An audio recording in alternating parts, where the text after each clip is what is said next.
Adventure of Pipeman on W4CY Radio.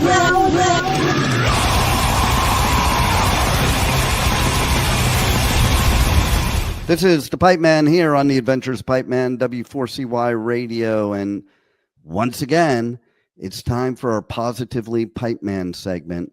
This is where we give you great business strategies, motivational strategies, empowerment strategies, and much more. And right now, we have our expert resident expert, something like that. Something like that. In business and powerful business strategies. And we're going to learn, oh my God, the one we're going to talk about today is exciting for me because just about every business owner experiences that, even the strongest and most positive of us. And so let's welcome to the show, Michael Barbarita. How are you? Fantastic, Dean. How are you? I'm doing good, except a little dyslexic today, I think, maybe. I don't know. Yeah, really, huh? Well, thank you for having me. And today I want to talk about something where I'm going to get vulnerable. How do you like that? Oh, I like it. Yeah, I need to work on this really bad, and I have been. But it does take time, especially when you're 68 years old and you've been doing something for 50 years, the same way.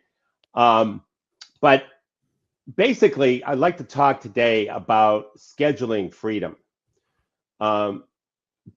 We business owners get caught up in, working more than 40 hours. We get caught up in working a ton of hours because of, the emergency nature of your business, the reactionary nature of your business.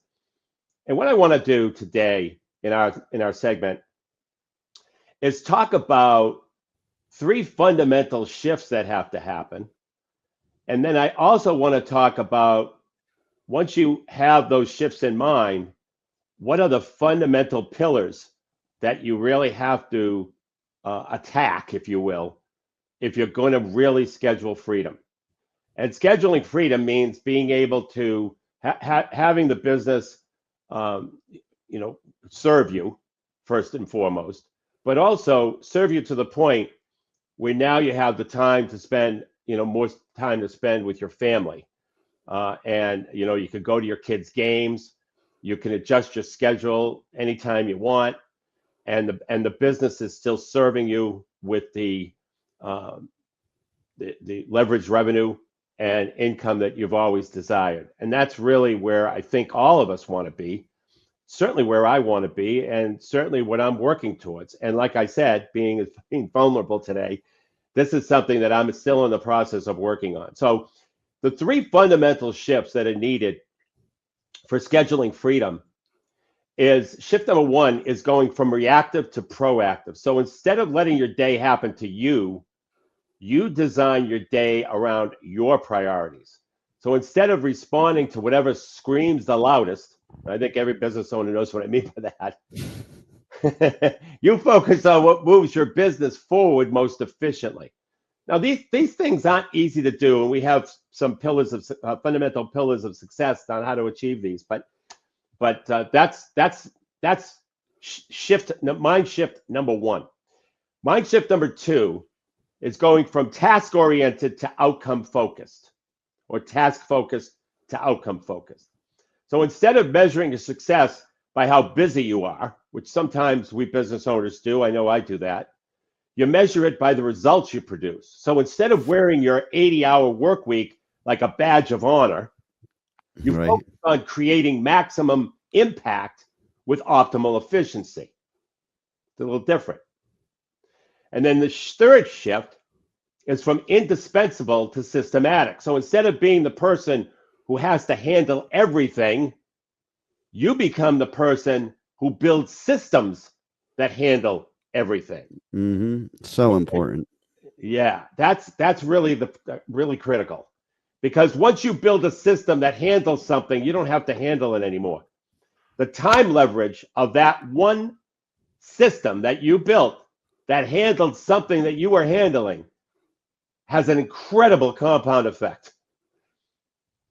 I think you have to trust that system too, because a lot of us as business owners, that system may not do it as fast as you do, or even or as good as you do. And I think you just have to let that go, because you're never going to grow the business.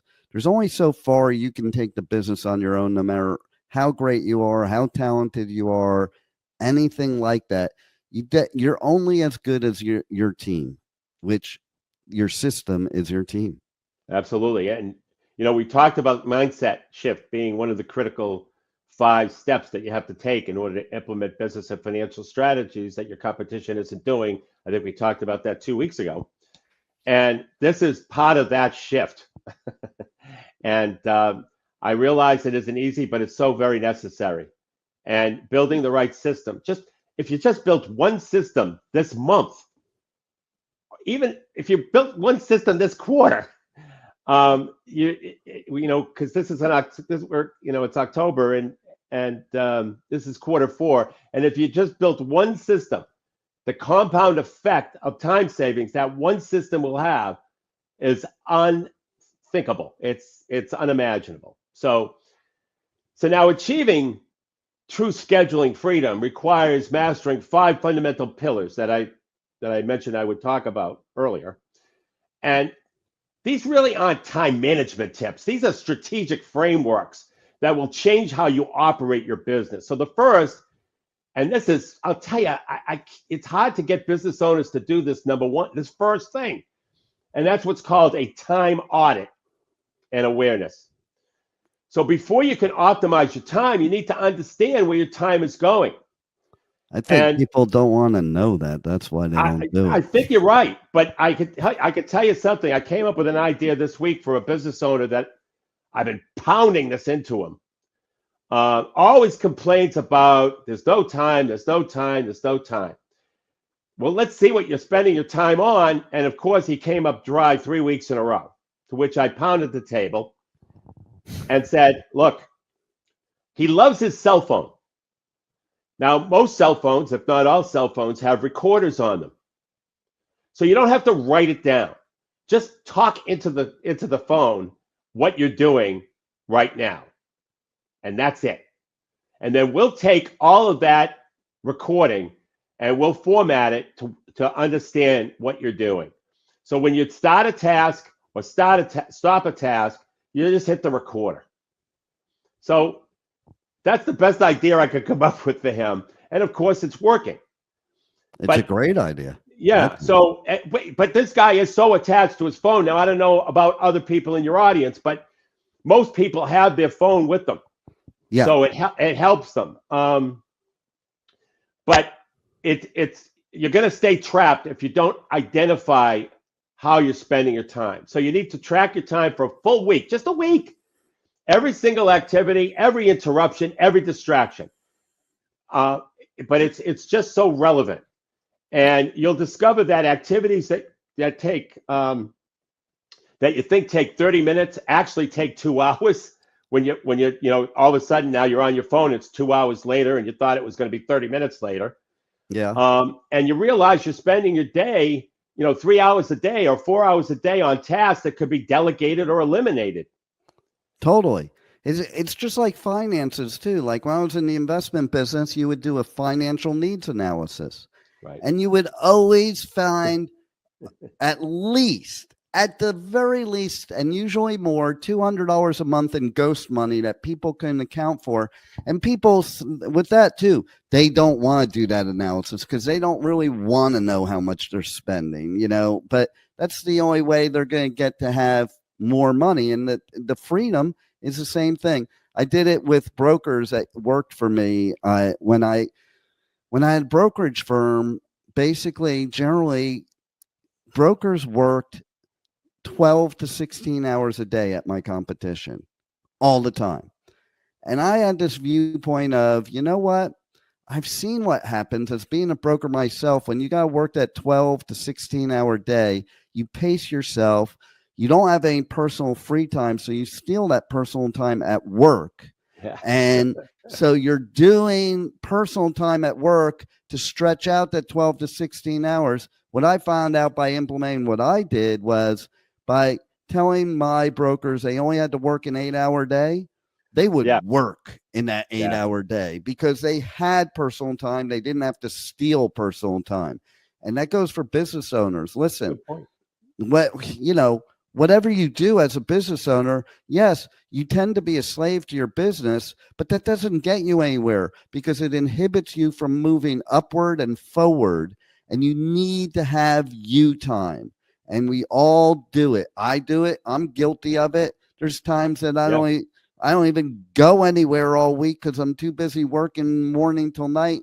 And I sit there and say, well, isn't that dumb? Because I could probably get all that stuff done still and have personal time for me. And I would be more motivated, have more energy because I had the freedom of me time. Interesting. Yeah, no, that's a great point. And so, the goal of the time audit isn't to micromanage every minute. The goal is to just gain awareness of where your time is actually going versus where you think it's going. Mm-hmm. And you can't fix what you don't measure. It's just another reason why you do the time audit. But the second pillar is priority alignment. This is where most business owners completely miss the mark because they try to manage their time without first clarifying their priorities. And this is where I go back to what we wrote about in our book, Dean, and what we talked about. God, I think it was one of our first shows where the 80-20 rule comes in, where 80% of your revenue comes from 20% of what you do every day. And that 20% was broken out in a 7-step pathway to profit formula. And I'm just going to quickly review those. You can go back to that show because I think the show's called the 80-20 rule or something to that effect. But it's lead generation, attracting your ideal customer, conversion optimization, converting those leads into your sales process, closing rate improvement, enrolling more prospects into your product or services, customer retention, which is very well ignored, keeping the customer you have. Which Number I never five, get that, why people ignore that. That's they ignore that. That's the biggest. Easiest. Yeah, that's the biggest one that's ignored. That's the biggest one. Wow. We all think that once we get a customer, we get to keep them by default. And then the fifth is average dollar, increasing that average dollar, so increasing the transaction value. The sixth is frequency of sale, getting customers to buy more often. And then, of course, we have to control our costs, both fixed and variable costs. And if you're not spending the majority of time of your strategic time working on these 7 areas, you're missing 80% of your revenue potential. Yeah. So that was pillar number 2. Pillar number 3 is calendar control. So your calendar is essentially your life. If someone else controls your calendar, they control your life. And if urgent tasks control your calendar, then urgency controls your life. Yeah. And you don't control your calendar where if you don't control your calendar, chaos controls your life. So for whatever reason, the calendar, that's why I say the calendar is your life. And the rule is simple. If it's not on your calendar, it's not going to happen. This means time blocking your priorities before you schedule anything else. I had to learn this. So every space in my calendar is blocked at the start of a day. I might only have 2 meetings, but every space is blocked with the priorities that I have to address. This is part of my growth and development, and part of me learning how to schedule freedom. And it means protecting that strategic time like you would protect a meeting with your most important client. That's the key. And so most business owners fill their calendars with reactive activities and then wonder why they never get any proactive work done. Strategic business owners just do the opposite. They protect their proactive time and fit reactive time around that. Yeah.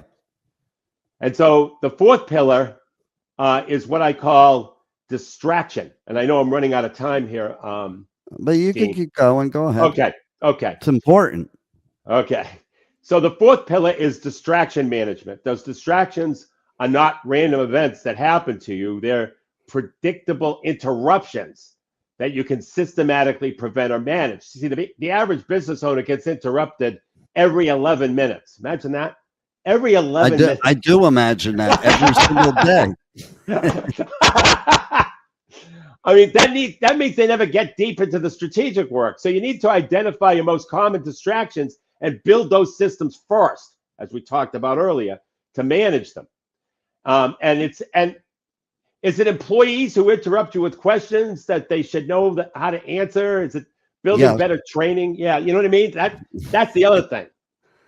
Some employees just like to play it safe, so they ask the boss, right? That's a safe way to get. You know what I do in that situation? Yeah, tell me. I have learned my lesson, and I will not answer the phone first.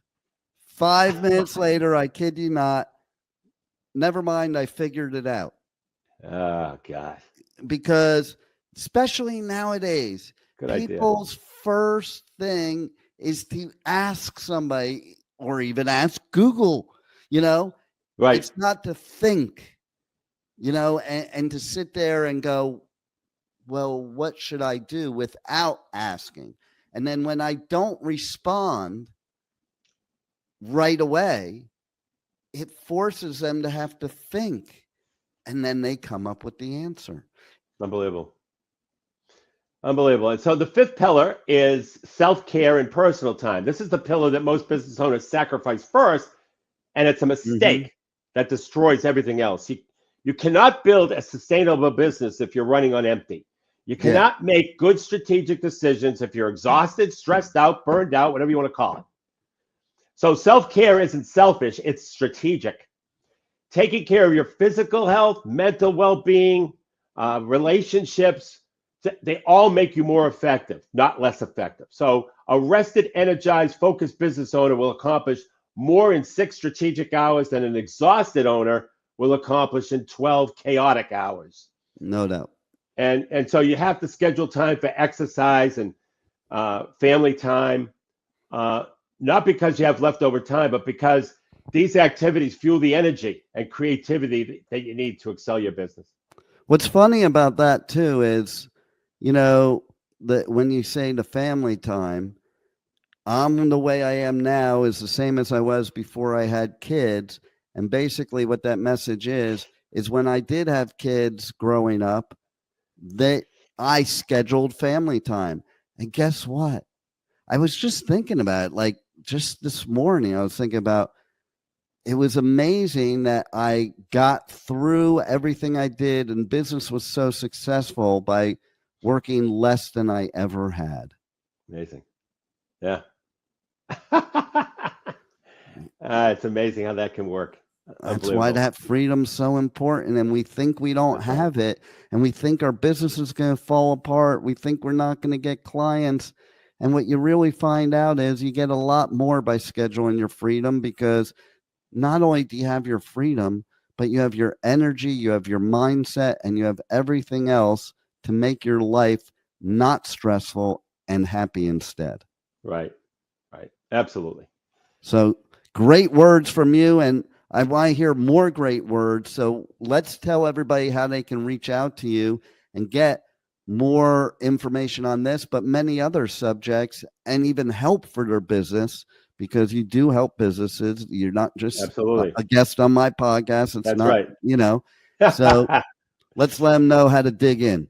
Okay. Just go to nextstepcfo.net. And you can download a free copy, a free copy of my book called Powerful Business Strategies. Frog in my throat here. Sorry, Dean. And so what we also love to do is we love to interview business owners. It's our favorite thing in the world, because we keep writing additional additions to our book, because business is always changing. So you go to nextstepcfo.com/contact. Fill out the contact form in the message section, write book interview. And the way the book interview works, it's at 60 minutes on Zoom. I present strategies from my book. I simply ask you what you believe would be the impact of that strategy should a business owner implement it in your industry. Then I document it for the book. And by the way, all the things that I talk about, I provide clarity, a step-by-step roadmap. I help you upgrade your skills. I help develop your mindset, and I also optimize your environment. So all of those things is what I work towards. And we're about implementation. I never say that we're business coaches. First of all, we're CFOs that understand strategic implementation, because implementing strategies is where it's at. It's not learning them. You can learn anything on Google, like you said, or AI. There you go. Well, yes, you are a master at the powerful business strategies, and I'm glad you're on our show every week, and you'll be on again next week, so everybody's got to tune in. If you've missed any other episodes before, go to the back catalog and check them out. These are key secrets to your success, and they're right here for you on the Adventures of Pipeman. Thank you, Michael. Thank you for having me, Dean. Thank you for listening to the Adventures of Pipeman on W4CY Radio.